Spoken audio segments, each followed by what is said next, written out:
سامعین ذی وقار، ہم تزکیہ نفس کے حوالے سے تفصیلی طور پر وہ آیات بینات جنہیں اللہ تعالیٰ جل مجدہ الکریم نے قرآن کریم میں بیان کیا کہ رسولان اعظام علیہم الصلاۃ والتسلیم کو دنیا میں بھیجے جانے کا مقصد قرآن نے ذکر کیا کہ جتنے بھی رسول دنیا میں آئے ان سب کا مقصد یہی تھا کہ انسانی نسل کا تزکیہ کیا جائے۔ کما ارسلنا فیکم رسولا منکم یتلو علیکم آیاتنا ویزکیکم، کہ اسی طرح ہم نے رسول بھیجے، یہ رسولوں کے بھیجنے کا سلسلہ اور ان کا مقصد کہ ہماری آیات تم پر تلاوت کرے اور تمہارا تزکیہ کرے۔ نبی سرور عالم صلی اللہ علیہ وآلہ وسلم کی آمد کا جہاں ذکر ہوا اور اللہ تعالیٰ جل مجدہ الکریم نے اسے اپنا احسان قرار دیا کہ ہم نے ایمان والوں پر احسان کیا، وہاں بھی ہمیں تزکیہ سب سے سر فہرست ملتا۔ ہم اس ضمن میں تفصیل سے یہ پڑھ چکے ہیں کہ کچھ جیسے بیماریاں جسمانی ہوتی ہیں ایسے ہی بیماریاں روحانی بھی ہوتی ہیں۔ ظاہری نجاست، ظاہری گندگی کے لیے طہارت کا لفظ آتا ہے، اور جو باطنی گندگی اور باطنی پلیدی اور باطنی نجاست جو ہے اس کے لیے تزکیہ کا لفظ آتا ہے۔ تو انبیاء کرام علیہم الصلاۃ والتسلیم کی بعثت کا اور بالخصوص رسول اللہ صلی اللہ علیہ وآلہ وسلم کے دنیا میں آنے کا جو مقصد قرآن نے بیان کیا، اس میں آیات کی تلاوت کے بعد تزکیہ کو سر فہرست رکھا۔ اب تزکیہ کیا ہے؟ انسانی جو روح کی، جو انسان کی باطنی جو بیماریاں ہیں، ان بیماریوں کو دور کیا جائے، ان بیماریوں سے انسان کی صفائی ستھرائی کی جائے۔ ایک حدیث ہے جس سے ہم آغاز کریں گے۔ رسول اللہ صلی اللہ علیہ وآلہ وسلم نے ارشاد فرمایا کہ آیت المنافق ثلاث، منافق کی 3 نشانیاں، کہ ایمان کا جو الٹ ہے، ایمان کی جو ضد ہے، اس میں کفر آتا ہے، اسی میں نفاق آتا ہے۔ تو اللہ کے نبی سرور عالم صلی اللہ علیہ وآلہ وسلم نے ارشاد فرمایا آیت المنافق ثلاث، منافق کی 3 نشانیاں ہیں۔ چونکہ تزکیہ نفس کی بات ہو رہی ہے کہ جو انسان کی روح کی بیماریاں ہیں، فرمایا منافق کی 3 نشانیاں۔ اور صحیح مسلم کی جو حدیث ہے 106 نمبر، اس میں نبی سرور عالم صلی اللہ علیہ وسلم نے منافق کی 4 نشانیاں بیان فرمائی۔ فرمایا اربع من کنا فیہ کان منافقا، کہ جس میں یہ 4 باتیں پائی جائیں وہ منافق خالص ہے۔ اربع من کنا فیہ کان منافقا خالصا، فرمایا جس میں یہ 4 باتیں پائی جائیں وہ خالص منافق ہے، پکا منافق۔ وہ 4 باتیں کون سی ہیں؟ فرمایا اچھا، پھر اس کے بعد رسول اللہ صلی اللہ علیہ وسلم نے ایک اور جملہ فرمایا۔ جب یہ فرمایا کہ یہ 4 باتیں جس میں پائی جائیں وہ پکا منافق ہے، اور ان میں سے اگر ایک پائی جائے تو ایک حصہ منافقت، 2 پائی جائیں تو وہ آدھا منافق، 3 پائی جائیں تو 3 حصے منافقت، اور اگر 4 پائی جائیں تو وہ منافق خالص۔ اب ان کی تشریح اللہ کے نبی علیہ السلام نے اذا حدث کذب، کہ جب بولے گا جھوٹ بولے گا۔ اس کو سر فہرست رکھا کہ جب بولے گا جھوٹ بولے گا۔ دوسری نشانی بیان فرمائی وَإِذَا عَاهَدَ غَدَرَ، جب کبھی اس سے عہد لیا جائے گا، وعدہ کیا جائے گا تو وہ وعدہ خلافی کرے گا۔ اپنے عہد پر پورا نہیں اترے گا۔ تیسرا، وعدہ خلافی کی جائے گی، وعدہ کیا جائے گا تو وعدے پر پورا نہیں اترے گا، عہد توڑے گا، وعدہ توڑے گا، اور اگر کبھی لڑائی ہو تو اس میں گالم گلوچ کرے گا۔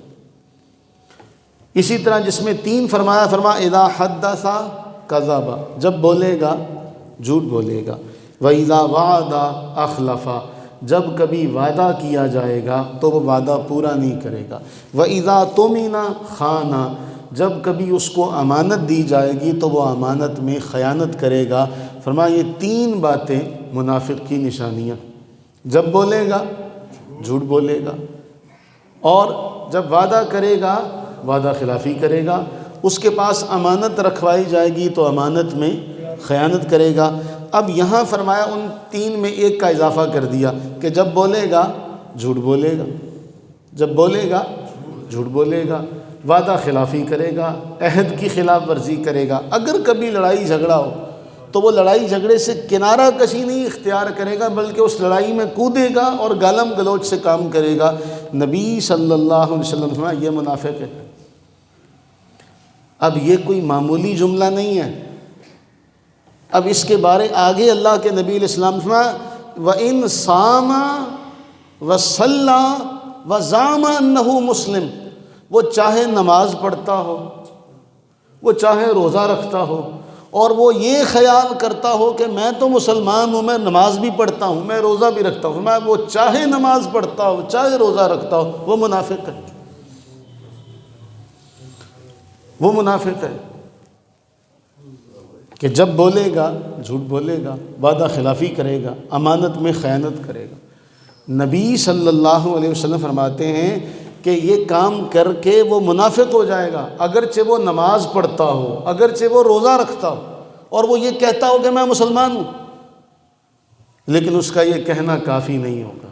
تزکیہ نفس میں جھوٹ سر فہرست ہے کہ جب تک ہم جھوٹ نہیں چھوڑیں گے ہمارا باطن کبھی صاف نہیں ہو سکتا۔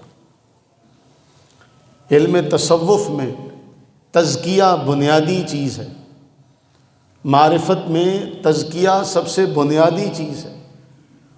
علم تصوف میں سب سے بنیاد جس چیز کو دی جاتی ہے تزکیے کو، تزکیے میں سب سے سر فہرست جھوٹ ہے کہ نبی سرور عالم صلی اللہ علیہ وآلہ وبارک وسلم نے اس کو منافق سے تعبیر کیا کہ جو جھوٹ بولے وہ منافق ہے، اور ایسا منافق کہا کہ فرمایا نماز بھی پڑھتا ہو روزہ بھی رکھتا ہو تب بھی وہ منافق ہے، وہ چاہے کہتا ہو کہ میں مسلمان ہوں۔ اب ہم اس جملے پر غور کریں کہ نبی سرور عالم صلی اللہ علیہ وآلہ وسلم نے کتنا اس کے ہمارے لیے کتنا سنگین قرار دیا کہ منافق جو ہے وہ جھوٹ بولتا ہے، مومن جھوٹ نہیں بولتا، مومن جھوٹ نہیں بولتا۔ اب ہمارے ہاں کیا سمجھا جاتا ہے کہ آدمی نماز پڑھتا ہے، روزہ رکھتا ہے، حج کرتا ہے، وہ زکوٰۃ دیتا ہے، وہ سمجھتا ہے شاید اسی کا نام دین ہے۔ ہماری کم علمی اور ہماری بدقسمتی یہ ہے کہ ہم نے صرف نماز کو اور روزے کو دین سمجھ لیا کہ بس نماز، روزہ، زکوٰۃ، حج اسی کا نام دین ہے، جبکہ دین ہماری ساری زندگی کا احاطہ کیے ہوئے ہے، ہماری پیدائش سے لے کر ہمارے مرنے تک کے معاملات جن کا بالذات ہمارے ساتھ تعلق ہے ان کو براہ راست دین جو ہے کنٹرول کرتا ہے، اس کے بارے میں رہنمائی کرتا ہے۔ اسی حوالے سے نبی سرور عالم صلی اللہ علیہ وسلم نے فرمایا، اب اس سے معلوم کیا ہوا کہ دین صرف چند چیزوں پر عمل کرنے کا نام نہیں ہے کہ صرف چند چیزوں پر عمل کر کے انسان سمجھے کہ جی میں مسلمان ہوں، اور وہ جھوٹ بھی بولتا رہے، وعدہ خلافی بھی کرتا رہے، امانت میں خیانت بھی کرتا رہے۔ نبی سرور عالم صلی اللہ علیہ وسلم ان صلی ان صام وزعم انہ مسلم، وہ یہ گمان کرتا رہے نماز بھی پڑھتا ہو روزہ بھی پڑھتا ہو وہ منافق ہے، اور منافق خالص اللہ کے نبی علیہ السلام نے فرمایا۔ تو یہ سارے معاملات ہم نے زندگی میں، آپ نے زندگی میں بہت سو کو دیکھا ہوگا، ہمارے معاشرے میں جھوٹ ایک فیشن بن چکا، گویا ایک معمولی سی بات ہے ہمارے ہاں اس کے حوالے سے کوئی بھی معیوب نہیں سمجھا جاتا، اور اس کی مروجہ جو صورتیں ہیں، جھوٹ کی جو مروجہ صورتیں ہیں جو ہمارے معاشرے میں رائج ہیں، آپ کسی سرکاری آدمی سے پوچھیں تو وہ چھٹیاں لیتا ہے، میڈیکل کا جھوٹا سرٹیفکیٹ بنا کے پیش کرتا ہے کہ جی میں بیمار ہوں، اور یہ ایک عام سی بات ہے، عام سی بات ہے کہ جھوٹا سرٹیفکیٹ بنا کے پیش کر دیا کہ جی میں بیمار ہوں، اس بنا پر اس کو چھٹی مل جائے گی۔ یہ جھوٹ کی مروجہ صورتوں میں سے ایک صورت ہے۔ اسی طرح ہمارے ہاں چونکہ منہ ملاحظہ زیادہ ہے، لوگوں کے ساتھ تعلق زیادہ ہے، تو ہمارے پاس کوئی آ جاتا ہے بھئی ہماری سفارش کر دیں، تو جھوٹی سفارش یہ بھی جھوٹ کی مروجہ صورتوں میں سے ایک صورت ہے۔ اللہ تعالیٰ نے قرآن میں فرمایا جس نے بہترین من یشفع، جو شفاعت کرے، اچھی شفاعت کرے، اچھی سفارش کرے تو اس کو بھی نیکی کا حصہ ملے گا، لیکن جس نے بری سفارش کی تو اس گناہ میں یہ بھی برابر کا شریک ہوگا جو سفارش کر رہا۔ اور ہمارے ہاں بہت سی صورتوں میں یہ عام ہے، اور آپ اس کا دیدہ دانستہ اس کا حصہ بن جاتے ہیں۔ پھر ابھی انہی دنوں ہم نے حدیث پڑھی اسی ماہ میں کہ نبی سرور عالم صلی اللہ علیہ وآلہ وسلم نے ارشاد فرمایا اس وقت تک مومن کامل نہیں ہو سکتا، کوئی بھی مومن اس وقت تک وہ کامل الایمان نہیں ہو سکتا جب تک کہ وہ جھوٹ کو چھوڑ نہ دے، کہ جھوٹ چھوڑ دے۔ جب تک وہ جھوٹ نہیں چھوڑے گا تب تک وہ کامل الایمان نہیں ہو سکتا۔ اور نبی سرور عالم صلی اللہ علیہ وآلہ وسلم کے جو الفاظ ہیں اس حوالے سے مسند احمد میں، آپ علیہ الصلوۃ والتسلیم نے ارشاد فرمایا کہ لا یؤمن العبد الایمان کلہ، وہ مومن ہو نہیں سکتا جب تک کہ وہ جھوٹ نہ چھوڑے۔ یعنی اگر کوئی شخص یہ چاہتا ہے کہ میں ایمان کامل بنا لوں اپنا، میں مومن کامل ہو جاؤں، تو رسول اللہ صلی اللہ علیہ وسلم نے واضح طور پر فرما دیا کہ جب تک کوئی شخص جھوٹ بولنا نہ چھوڑ دے اس وقت تک وہ کامل مومن نہیں ہو سکتا، یہاں تک کہ مذاق میں بھی نہ بولے۔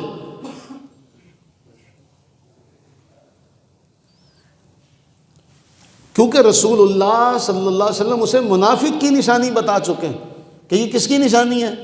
منافق کی۔ اور فرمایا جب کوئی شخص یہ چاہے کہ میرا ایمان کامل ہو جائے، جھوٹ کو چھوڑ دے، جب تک وہ جھوٹ کو کلیتاً نہیں چھوڑے گا، مذاق میں بھی نہ چھوڑے، مذاق میں بھی جھوٹ نہ بولے۔ اگر وہ مذاق میں بھی وہ کبھی کہتا جی میں تو مذاق میں بول رہا ہوں، نبی صلی اللہ علیہ وآلہ وسلم نے مذاق میں بھی جھوٹ کہنے کی اجازت نہیں دی۔ ہاں چند ایک باتیں ہیں لیکن اس میں بھی بڑی احتیاط۔ حضرت سیدنا صدیق اکبر رضی اللہ تعالیٰ عنہ شب ہجرت، جب ہجرت کے سفر پر روانہ ہوئے، اب کفار مکہ نے اپنے کارندے چھوڑے ہوئے ہیں کہ جہاں تمہیں رسول اللہ صلی اللہ علیہ وآلہ وسلم اور ان کے ساتھی جناب سیدنا ابو بکر صدیق رضی اللہ تعالیٰ عنہ جہاں تمہیں یہ ملے ان کو پکڑ لینا۔ اب آگے وہ کارندے سارے جانتے نہیں تھے، اب ان کارندوں سے ملاقات ہو جاتی ہے اور وہاں پوچھا جاتا ہے حضرت صدیق اکبر رضی اللہ تعالیٰ عنہ سے کہ یہ کون ہے؟ حضرت صدیق اکبر رضی اللہ تعالیٰ عنہ فرماتے ہیں یہ وہ شخص ہے جو راستہ بتانے والا، ھذا رجل یہدینی السبیل، یہ ہمیں راستہ بتانے والا۔ انسان کو پتہ ہے کہ دشمن ہے اور ہمیں گرفتار کر لیں گے، پکڑ لیں گے، وہ پوچھ رہے ہیں کہ یہ کون ہے۔ وہاں بھی سیدنا صدیق اکبر جن کو رب نے یہ لقب دیا محبوب کریم علیہ السلام کے ذریعے سے، ایویں تو نہیں صدیق بنتا کوئی، وہ صداقت کا علم بردار اپنی زبان سے کہتا ہے کہ یہ ہمیں راستہ بتانے والے ہیں۔ اب آپ کی نظر میں یہ تھا کہ یہ ہمیں جنت کا راستہ بتانے والے ہیں، وہ سمجھے کہ شاید یہ راستہ بتانے والا۔ تو میرے عزیزوں، حضور صلی اللہ علیہ وآلہ وسلم نے فرمایا اس وقت تک ایمان مکمل نہیں ہو سکتا جب تک کہ کوئی شخص جھوٹ بولنا چھوڑنا دے، جھوٹ بولنا چھوڑ دے، سچ بولے۔ اور حضرت صدیق اکبر نے کیا طریقہ اختیار کیا؟ اچھا، ہمیں پھر نبی صلی اللہ علیہ وسلم کی تعلیمات سے کچھ باتوں کی ہمیں اجازت ملتی ہے کہ میاں بیوی کے درمیان صلح کروانی مقصود ہو، دو دوستوں میں جھگڑا ہو جائے، وہاں صلح کروانی مقصود ہو، تو وہاں ایسا لفظ جس کے اندر صداقت ہو، ایسا کوئی لفظ کہا جا سکتا، جیسے حضرت صدیق اکبر رضی اللہ تعالیٰ عنہ نے اپنی زبان سے ادا کیا۔ اور یہاں بھی ہم نبی صلی اللہ علیہ وآلہ وسلم کی اس بات کو سمجھیں کہ آپ صلی اللہ علیہ وآلہ وسلم نے ارشاد فرمایا، دو چیزوں کی ضمانت مجھے دے دو، جو مجھے ان دو چیزوں کی ضمانت دے دے گا، رب کے محبوب سرور عالم صلی اللہ علیہ وآلہ وسلم نے اسے جنت کی ضمانت دی۔ فرمایا ایک وہ جو دو جبڑوں کے درمیان ہے، ایک وہ جو دو رانوں کے درمیان۔ انتہا درجے کی حیا ہے رسول اللہ علیہ السلام کے فرمان میں۔ اس جملے کی گہرائی کو کوئی سمجھے کہ حضور نے حیا کا کس قدر حیا کرتے ہوئے وہ جملے ادا کی اپنی زبان سے، وہ جو دو جبڑوں کے درمیان ہے اور وہ جو دو رانوں کے درمیان ہے، ان دو کی مجھے ضمانت دے دو۔ اور موجودہ دور تو اس حوالے سے فیشن بنتا جا رہا ہے، وہ یار کوئی نہیں ٹھیک ہے، میڈیکل سرٹیفکیٹ بنوانا ہو، کریکٹر سرٹیفکیٹ بنوانا ہو، کسی بھی حوالے سے، اور اس میں جھوٹ سر فہرست ہے۔ بلکہ یہاں تو عدالتوں میں بھی جھوٹ بولا جاتا ہے۔ اور ہمیں جو زبان کی حفاظت اللہ کے نبی علیہ السلام نے کرنے کا حکم دیا، ابھی ہم نے حدیث پڑھی تھی ایسی کوئی 3-4 دن پہلے، فرمایا بندہ اپنی زبان سے کلمہ ادا کرتا بغیر سوچے سمجھے، زبان ہے نا، ادھر ادھر لگے گی، الفاظ نکلتے چلے جاتے ہیں، کوئی دقت کوئی پریشانی بولنے میں نہیں ہے، بولتے چلے جاتے ہیں، بولتے چلے جاتے ہیں۔ اچھا، لفظ کا جو معنی ہے نا ڈکشنری میں، وہ پھینکنا ہے، یہ زبان سے پھینکے جا رہے ہیں۔ کوئی مشقت نہیں، کوئی پریشانی نہیں، کوئی تکلیف نہیں، آسانی سے الفاظ زبان سے ادا ہوتے ہیں، بولتے چلے جا رہے ہیں۔ نبی صلی اللہ علیہ وآلہ وسلم نے ارشاد فرمایا، ایک شخص اپنی زبان سے ایک کلمہ نکالتا ہے، ایک جملہ کہتا ہے، بے خبری کے عالم میں، اس کو نہیں پتا کہ میرا یہ جملہ کیسا ہے، لیکن اس کی اللہ کی بارگاہ میں اس جملے کی سنگینی کا عالم یہ ہوتا ہے کہ 70 سال تک جہنم میں وہ لڑکتا رہے گا۔ ہم کسی کے بارے میں کوئی بات کرتے ہیں تو وہ بات کرتے ہوئے ہم احتیاط کا دامن تھامتے ہیں، جہاں ہمیں موقع ملے اور ہم شروع ہو جاتے ہیں کسی کے بارے میں بھی کوئی بات کرنی ہو، شروع۔ ہمارے ہاں اب تو گورنمنٹ نے لازمی قرار دے دیا کہ بھئی کوئی فوتگی ہو جائے تو اس کا سرٹیفکیٹ بنوایا جائے گا۔ ہمارے ہاں لوگوں کو اس کا علم نہیں ہے، نہ اس کی تگ و دو کی جاتی ہے کہ بچہ پیدا ہوا اس کا اندراج کروایا جائے، کوئی فوت ہو گیا اس کا اندراج کروایا جائے۔ اب وہ اس کے اوپر گواہوں کے حوالے سے لکھا جاتا ہے کہ محلے دار کی گواہی، جنازہ پڑھانے والے کی گواہی، اس گواہی میں بھی ہمارے ہاں کوئی نہیں، یار خیر ہے، محلے دار ہے۔ تو نبی سرور عالم صلی اللہ علیہ وآلہ وبارک وسلم نے ہمیں اس کی بھی اجازت نہیں دی ہے کہ ہمارے ہاں جھوٹ کی مروجہ صورتوں میں یہ ساری صورتیں ہیں، یہ سب کا سب ہمارے ہاں بولا جا رہا ہے اور فیشن کے طور پہ بولا جا رہا ہے، اور اس کو کوئی معیوب نہیں سمجھتا۔ یہ بھی جھوٹ ہے ہم کسی کو کہیں کہ میں 10 منٹ میں آیا اور ہم 10 منٹ میں نہیں پہنچتے. ہمارے ایک پیارے محبوب ہیں، وہ بڑے پیار سے کہتے ہیں، وہ کہتے ہیں یہ گھڑی والے 10 منٹ ہیں کہ پاکستانی 10 منٹ ہیں؟ یہ گھڑی والے 10 منٹ ہیں کہ پاکستانی 10 منٹ ہے؟ پاکستانی تو 1 منٹ ختم نہیں ہوتا. اور آپ پوچھ لیں، کہتے ہیں نا منہ میں زبان ہونی چاہیے، بندہ جھوٹا نہیں ہوتا. یہ محاورہ ہمارے معاشرے میں مشہور ہو گیا کہ منہ میں زبان ہو بندہ جھوٹا نہیں ہوتا. اس کو ہر لفظ کی صفائی دینی آتی ہے، ہر لفظ پر پردہ ڈالنا آتا. وہ کہتا کوئی نہیں، ٹھیک ہے، جائز ہے. اگلی صورت ہمارے ہاں ہمارے معاشرے میں شادی بیاہ کا معاملہ ہو جائے. اب وقت کی پابندی صرف ہمارے لیے مسجدوں تک محدود رہ گئی ہے کہ ہم نے نماز کی پابندی کا، اس کے لیے ہم نے انتظار نہیں کرنا اپنے امام کا کہ جی 1:15 ہے تو ہم چند سیکنڈ میں انتظار نہیں کریں گے. 4:30 ہے، ہم نے 1 سیکنڈ میں انتظار نہیں کرنا. اسی طرح کوئی حدیث بیان ہو رہی ہے، بعض اوقات وہ لمبی ہو گئی، وہ لکھا ہوا اسکرپٹ تو ہے نہیں، لکھا ہوا اسکرپٹ تو ہے نہیں کہ جی وقت مقررہ سے وہ 1-2 منٹ آگے نہ ہو سکے. اسی لیے کہا جاتا ہے جی کم و بیش، اسی لیے کہا جاتا ہے کم و بیش. شادی بیاہ میں آپ نے جو وقت لکھا ہوتا ہے کبھی بھی آج تک آپ نے زندگی میں نہیں دیکھا ہوگا الا ماشاء اللہ اکا دکا معاملات کے علاوہ کہیں کوئی پابندی ہوتی، کہیں کوئی بارات وقت پر پہنچتی ہو. فیشن بن گیا. جب نیا شروع ہوا سلسلہ حالوں میں تو بات یہ سمجھی گئی کہ جی اب تو یہ قوم وقت کی پابندی کرے گی، لیکن یہ بھی بات دیوانے کا خواب بن گئی کہ اس سے بھی لوگ آگے نکل گئے کہ جی حال میں اگر 2 بجے کا وقت لکھا تو اس سے مراد 4 بجے. اور نکاح پڑھانے والے کو ہم پابند کر دیتے ہیں، بھی 2 بجے کا مطلب تم نے 2 بجے آنا ہے. ابھی حالیہ اسی پچھلے ماہ میں ایک نکاح کا ایک روداد آپ کو سناؤں. ہمارے مفتی زمان صاحب کو ایک بندے نے فون کیا، ہم بھی موجود تھے، جی ظہر ٹائم آپ نے پہنچ جانا ہے، بارات پہنچ جائے گی، یہاں سے بارات پہنچ جائے گی. ہمارے ہاں اہل علم کی قدر کا یہ عالم ہے. وہ میں اپنا بھی امام کہتا ہوں، میرے بھی وہ امام ہیں، میرے لیے بھی وہ لائق ادب ہیں. میں تو ان کے بارے میں بھی کوئی بات نہیں کرتا، عمر میں بھی مجھ سے چھوٹے، میرے بچوں کی طرح، لیکن میرے امام ہیں.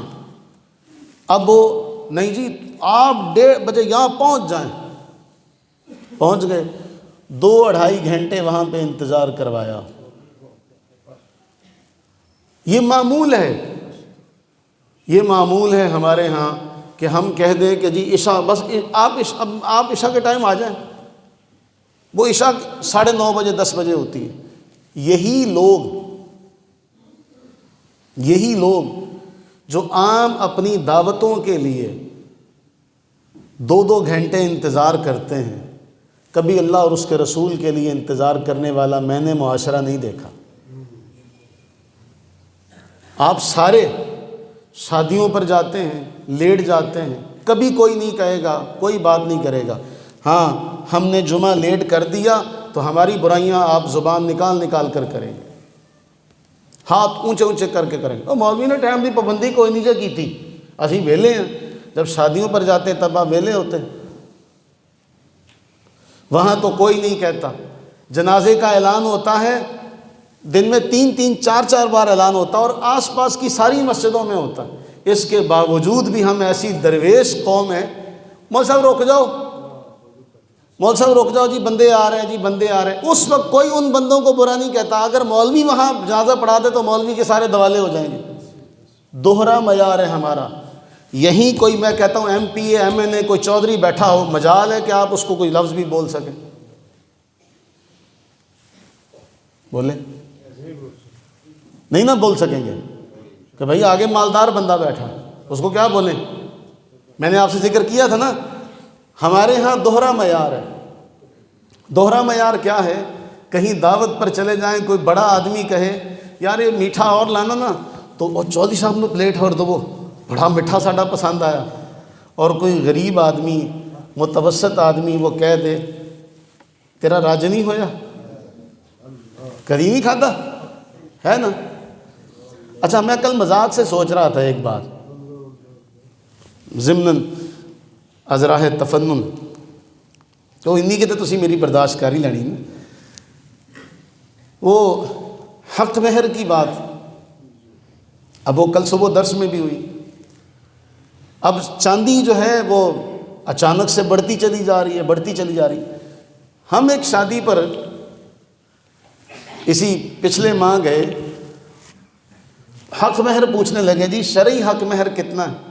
میں کہا جی شرعی حق مہر 18,000 ہے۔ تو وہ آگے سے پتہ کیا کہتے ہیں، اے تو جی امیرانا غریبانا دسو۔ میں کہا نہیں یہ سب تو تھلے اڑا ہوا، یہ سب سے نیچے والا ہے۔ تو اب تو ریٹ بڑھ گیا چاندی کا، ہمارے علم کے مطابق 16,500 کے قریب پہنچ چکا ہے تولہ کا، اس سے اوپر ہو سکتا ہے واللہ تعالی عالم۔ اب اگر 16,000 روپیہ حق مہر اب چاندی فی تولہ ہو، 16,000 روپیہ فی تولہ اگر چاندی کا ریٹ ہو، آج مینی ہوں تھی 16,000 تے پکے نہ ہو جائے پتہ کر لئیو، میں صرف مثال کے طور پہ کہہ رہا ہوں، مڑ کے ساڑی جان نہیں نہ چھٹنی، کیونکہ آپ ہمارا جو آپ کو من بھاتا جملہ نا آپ وہ لے لیتے ہیں۔ جمعے میں پتہ کیا ہوتا ہے، ایک مسئلہ شروع کرنا مقصود ہوتا ہے، مسئلہ جب شروع کیا جائے اس وقت عوام نہیں ہوتی۔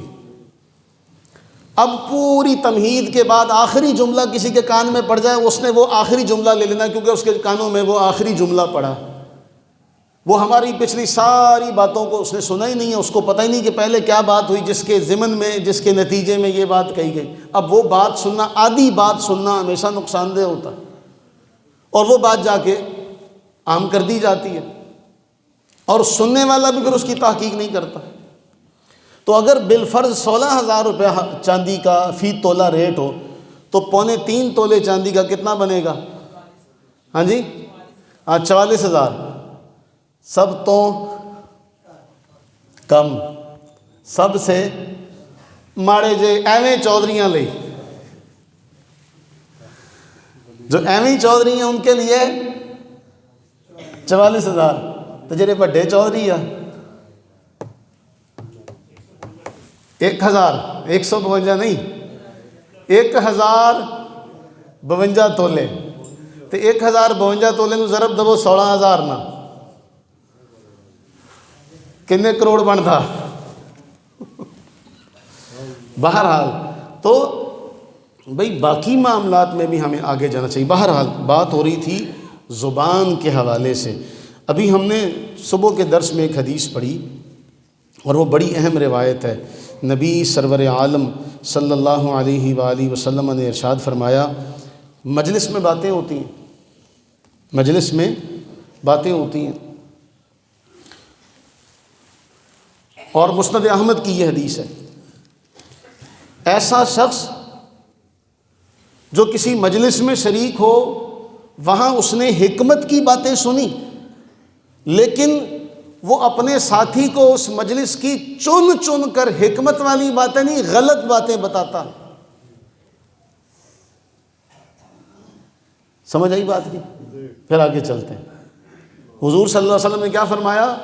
ایک آدمی مجلس میں شریک ہے، حکمت کی بات سن رہا ہے، لیکن وہاں سے جا کر اپنے دوست کو اس مجلس کی غلط باتیں چن چن کر بتا رہا ہے۔ حضور علیہ السلام نے فرمایا اس شخص کی مثال ایسے ہے جیسے کوئی شخص کسی چرواہے کے پاس آئے اور اس چرواہے سے کہے اپنے ریوڑ میں سے سب سے اعلیٰ بکری مجھے دے، تو چرواہا اسے کہے تلاش کر لے، اس پورے ریوڑ میں جو تجھے بکری اچھی لگے اس کو لے جا۔ اب وہ تلاش کرنے والا ریوڑ میں سے کتا نکالے اور کتا نکال کر لے جائے۔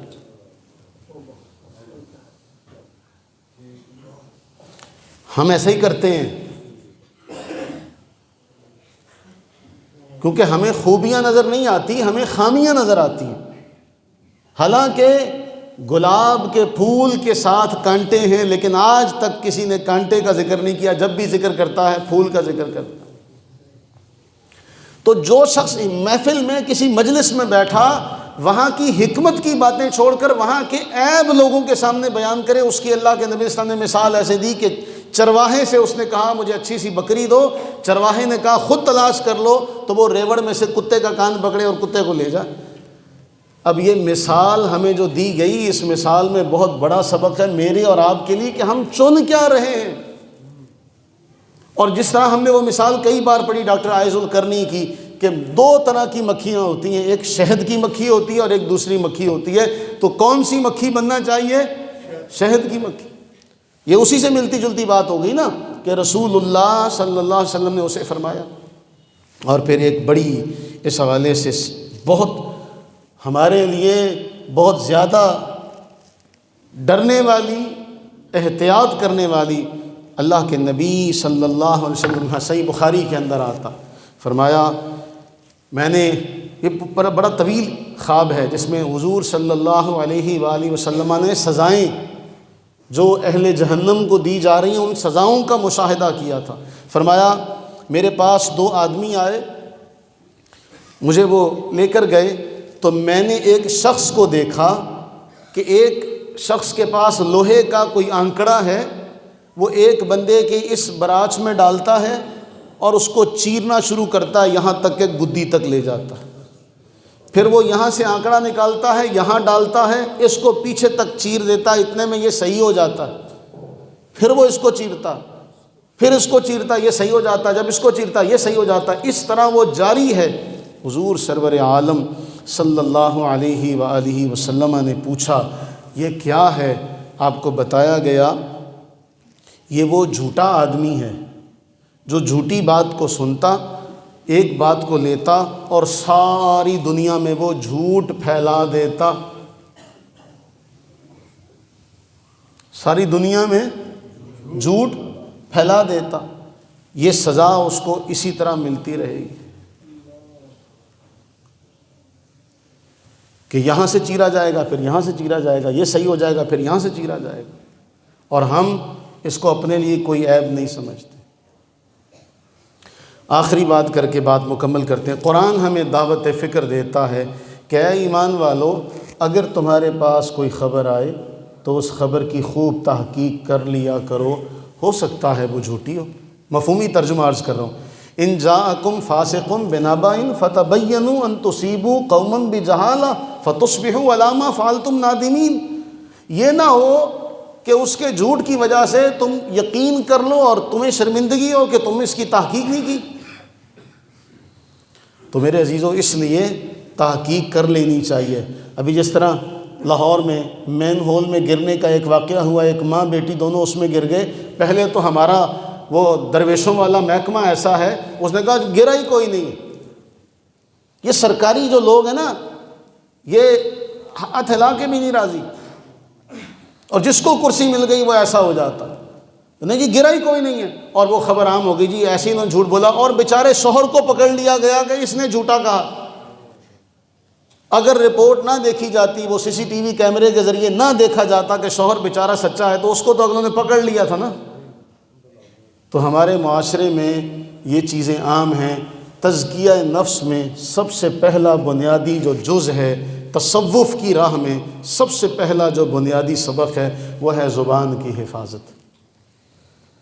صوفی بننے کے لیے سب سے پہلا جو کام ہے وہ کیا ہے؟ زبان کی حفاظت۔ اس زبان سے جو بھی بات کہی جائے، جتنی ہے اتنی کہی جائے، جیسے ہے ویسے کہی جائے، جھوٹ بولنے سے گریز کیا جائے۔ اور نبی صلی اللہ علیہ وآلہ وسلم کو کسی شخص کے بارے میں پتہ چلتا نا کہ یہ جھوٹ بول رہا ہے، تو حدیث میں آتا ہے کہ حضور صلی اللہ علیہ وآلہ وسلم کو اس سے زیادہ کسی شے سے نفرت نہیں تھی۔ آپ کو جب کسی کے بارے پتہ چلتا کہ یہ جھوٹ بولنے والا ہے تو حضور اس سے میل ملاپ کم کر دیتے،